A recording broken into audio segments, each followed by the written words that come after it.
السلام علیکم ورحمۃ اللہ وبرکاتہ۔ میرے اس اسلامک چینل کے ناظرین، آپ سب کو خوش آمدید و مرحبا کہتا ہوں۔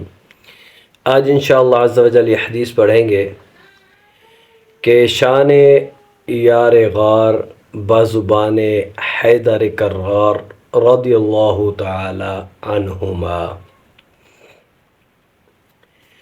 یعنی حضرت صدیق اکبر رضی اللہ تعالی عنہ کی شان حضرت علی المرتضی شیر خدا اپنی زبان سے بیان کر رہے ہیں۔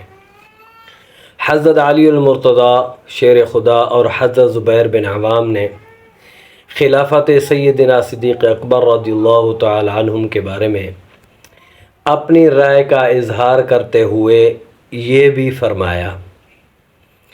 یہ حدیث کے الفاظ سماعت فرمائیں۔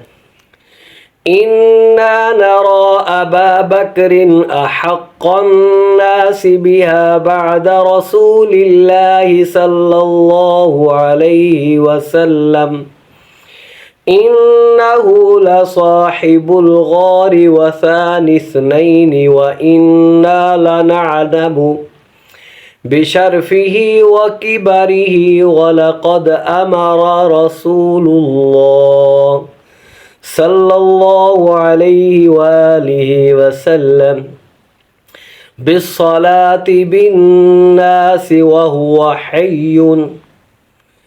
آئیے اس کا ترجمہ سماعت فرمائیں۔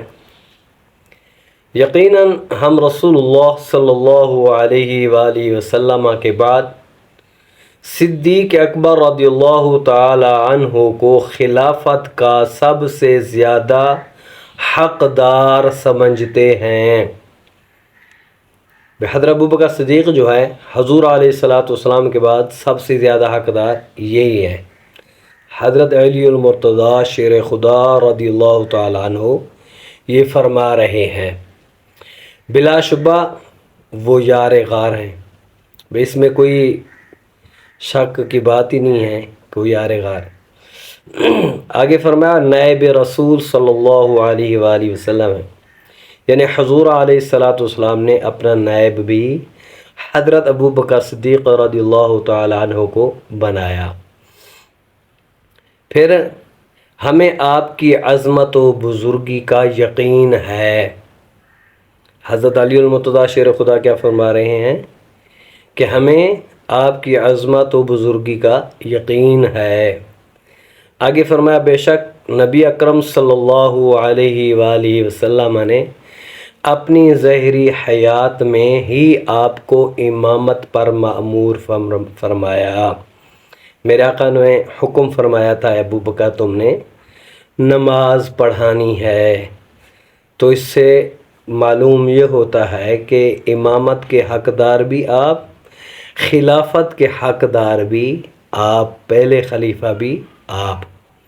سیدنا علی المرتضی شیر خدا رضی اللہ تعالی عنہ کے اس فرمان سے شان و عظمت صدیق اکبر رضی اللہ تعالی عنہ معلوم ہوئی، اور یہ بھی ثابت ہوا کہ آپ رضی اللہ تعالی عنہ شیر خدا کے نزدیک بھی خلیفہ اول بلا فصل ہیں، جیسا کہ آپ کا فرمان پیچھے میں نے پڑھا حدیث شریف کے جو الفاظ تھے۔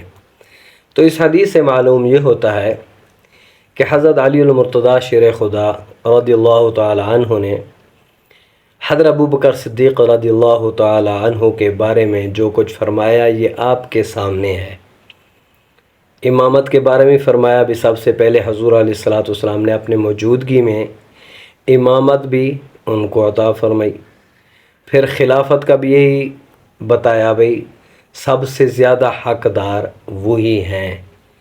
تو ہمیں چاہیے ان حدیثوں کو مد نظر رکھتے ہوئے خلفائے راشدین، تمام صحابہ کرام رضوان اللہ تعالی علیہم اجمعین کا ادب احترام کرنے کی اللہ تعالی ہم سب کو توفیق عطا فرمائے، اور ہم سب صحابہ کرام رضوان اللہ تعالی علیہم اجمعین کا جو ہے تہ دل سے محبت کریں اور ان کا ادب احترام کریں۔ یہ حدیث اچھی لگے ضرور سبسکرائب کریں، شیئر کریں اور لائک کریں۔